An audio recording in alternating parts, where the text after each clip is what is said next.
دوستوں آج کی دردناک سٹوری ایک ایسی خاتون نے ہمیں سنائی جس کا نام رانی بی بی اور اس کا جنم ہوا تھا فرید کوٹ کے علاقہ سندھوا میں۔ سندھوا، جی ہاں، یہ وہی گاؤں ہے جہاں بھارت کے 7ویں صدر جرنیل سنگھ، جن کا بعد میں نام ذیل سنگھ رکھ دیا گیا تھا، انہوں نے بھی جنم لیا تھا۔ انڈیا میں ماں جی کے ہسبینڈ محمد حسین جرنیل سنگھ کے بہت اچھے دوست ہوا کرتے تھے جوانی میں۔ دونوں نے اکٹھے جیل بھی کاٹی جب راجہ فرید کوٹ نے ان کو بغاوت کا الزام لگا کر کچھ سالوں کے لیے پاکستان بننے سے پہلے جیل میں ڈال دیا تھا۔ تو ماں جی نے ذیل سنگھ کے بارے میں بھی بہت ساری جو یادیں وہ شیئر کی ہیں۔ ماں جی جو کہ 1947 کے پارٹیشن کے دوران شادی شدہ تھی اور ابھی پاکستان میں موجود ہیں، پتوکی کا علاقہ ہے، وہاں پر رہائش پذیر ہیں۔ انہوں نے جو یادیں اپنی شیئر کی ہیں، جو تلخ تجربات اور جو بھارت کے سابق صدر ذیل سنگھ کے حوالے سے، ان کی جوانی کے حوالے سے جو باتیں شیئر کی ہیں، اور اس کے ساتھ ساتھ جو ان کی وہاں پر کچھ بھینسیں رہ گئی تھیں، کچھ سامان رہ گیا تھا انڈیا میں، تو کیسے وہاں کے ایک ڈاکٹر نے سیل کر کے پارٹیشن کے کچھ سالوں بعد ان کو تمام پیسے پاکستان بھجوا دیے۔ واہ جی واہ۔ منیا بیچ کے تے تھوڑا جہا سامان بیچ کے ڈاکٹر نے چوری دیتا ہے جب ملتے ایسے کچھ نہیں۔ ماں جی نے ایک اور بڑا دردناک واقعہ سنایا کہ ان کے ساتھ ایک گاؤں تھا نتھو والا، اور وہاں کا مولوی تھا، امام مسجد تھا، اور اس کی جوان بیٹیاں تھیں، اور 1947 کے جب ہنگامے شروع ہو گئے اور لڑکیوں کو اغوا کیا جانے لگا تو ماں جی کہتے ہیں ہمارے سامنے اس مولوی نے اپنی چاروں بیٹیوں کو مار کر کنویں میں پھینک دیا۔ نتھو والا سے اتنے مولوی نے اپنے چار تین وڈ کے پھوج سڑتی سے انہیں کہ ہندو نہ لے جاؤ، چاروں بچوں وڈ کے پھوج سے۔ استغفر اللہ۔ یہ ماں جی وہ باتیں سنا رہی ہیں جن کو انہوں نے آنکھوں سے دیکھا، کیونکہ یہ بہت سمجھدار تھی، اس وقت جوان تھی، شادی شدہ تھی، اس لیے ان کی یادداشت بھی بہت اچھی۔ تو یہ جو انٹرویو انہوں نے ماں جی نے دیا تھا، یہ آج سے کوئی 5 سال پہلے کا انٹرویو ہے۔ ابھی ماں جی شاید اس دنیا میں ہوں یا نہ ہوں۔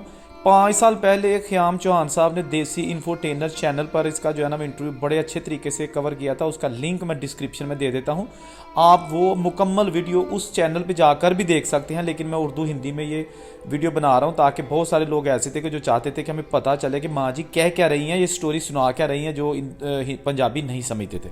ماں جی نے کہا کہ میرا جنم سندھوا میں ہوا تھا اور میری شادی کپور والا گاؤں تھا، تھوڑی دور وہاں پر ہوئی تھی، اس لیے جو میرا گاؤں سندھوا تھا وہاں پر لوہار فیملی کے ایک سکھ خاندان کا لڑکا جس کا نام تھا ذیل سنگھ، وہ میرے ہسبینڈ کا دوست تھا اور یہ اکثر اکٹھے رہتے تھے۔ ایک دفعہ ان کو فرید کوٹ کے مہاراجہ ہریندر سنگھ برار نے جیل میں ڈال دیا، اور یہ محمد حسین جو کہ ماں جی کے شوہر تھے مسلمان، ان کو بھی، کیونکہ یہ مسلم لیگ کا پرچار کرتے تھے اور کانگریس کو سپورٹ نہیں کرتے تھے، قائد اعظم کے جو نظریات ان کو فالو کرتے تھے، تو ساتھ ہی جو ہے نا وہ بھی وہاں پر قید تھے، جو جرنیل سنگھ ہیں جو کہ بعد میں صدر بنے۔ تو ماں جی نے بتایا کہ جب یہ دونوں اکٹھے قید تھے، مسلمان اور سکھ دوست، تو میرا ہسبینڈ جو ہے نا محمد حسین، وہ وہاں پر قرآن کی تلاوت کرتا تھا جیل میں، اور اس نے 3 سپارے جو ہے نا وہ جرنیل سنگھ کو بھی پڑھنا سکھا دیے۔ اور جب یہ جیل سے چھوٹ کر آئے تو جرنیل سنگھ نے قرآن سے اتنی محبت کی کہ گو کہ وہ سکھ ہی تھا، لیکن اس نے قرآن کو گارا کر اتنی مقدس جگہ پر چھت پر چبارا تھا ان کا، وہاں پر رکھتا اور ڈیلی اس کو صاف کرتا۔ دیکھو میں نے اس کتاب کو کتنا حفاظت کے ساتھ رکھا ہے، ڈیلی اس کو اس کے اوپر کور چڑھا دیا۔ ماں جی نے بتایا کہ یہ ایک ترخان فیملی تھی اور ٹھیک ٹھاک لوگ تھے۔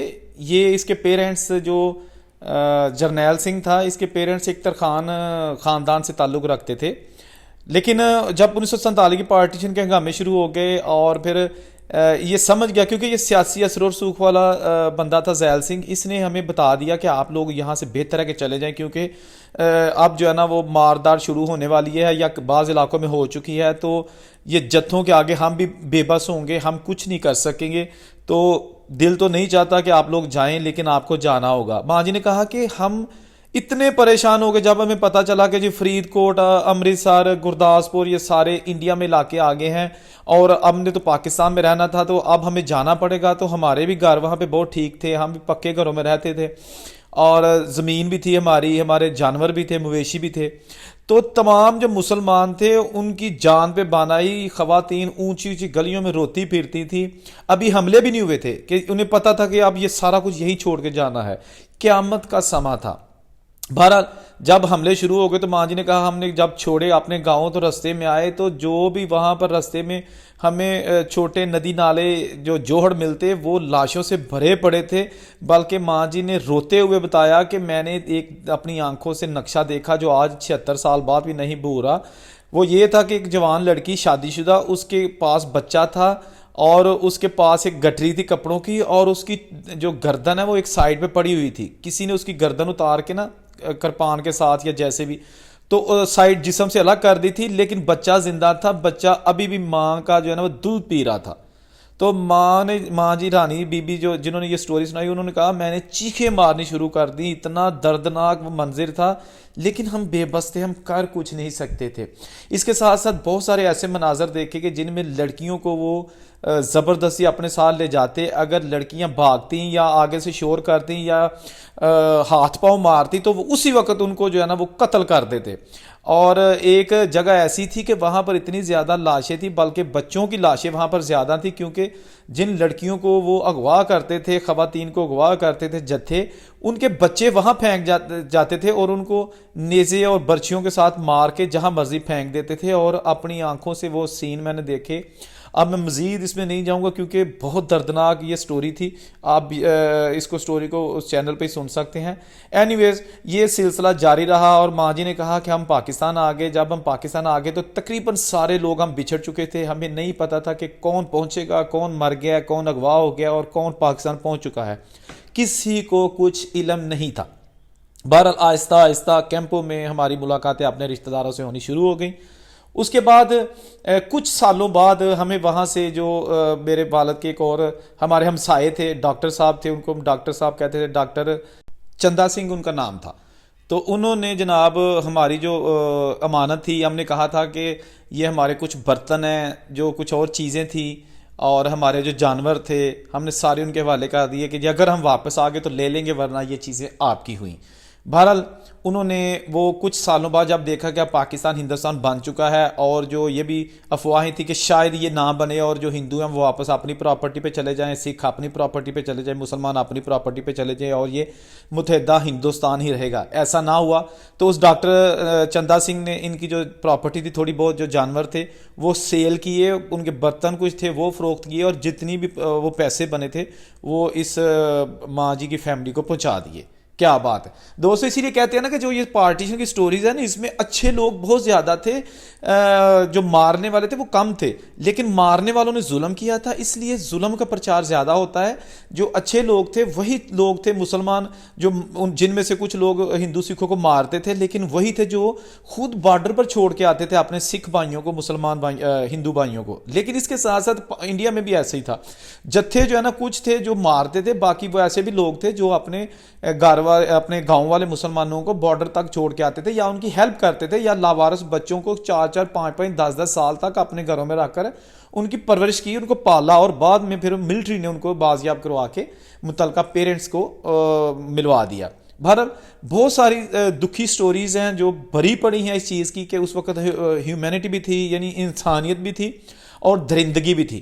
یعنی درندگی والے کو انسان کہنا تو ویسے ہی غلط ہے. اس لیے آپ دکھ نہ کیا کریں، مائنڈ نہ کیا کریں اگر ہم کہتے ہیں کہ جی کسی سکھ نے ظلم کیا تھا، کسی ہندو نے ظلم کیا تھا، کسی مسلمان نے کیا تھا. یہ چند لوگ تھے اور ہم کو بالکل بھی سپورٹ نہیں کرنی چاہیے ان لوگوں کی جو ظلم کرتے ہیں معصوم لوگوں پر. کسی بھی دھرم کا اگر تعلق ہے ظالم کا تو ہم ظالم کو سپورٹ نہیں کرنا چاہیے. بحیثیت انسان جو مجموعی طور پر دھرم ہے وہ سارے اچھے ہیں، ان میں سے کچھ کالی بھیڑیں ایسی ہوتی ہیں جو پوری انسانیت کو بدنام کر دیتی ہیں. ماں جی نے بتایا کہ اس وقت کون جانتا تھا کہ یہ جو میرے گاؤں کے ذیل سنگھ ہیں اور میرے ہسبینڈ کے دوست ہیں، یہ ایک وقت آئے گا کہ ہندوستان کے صدر بھی بنیں گے.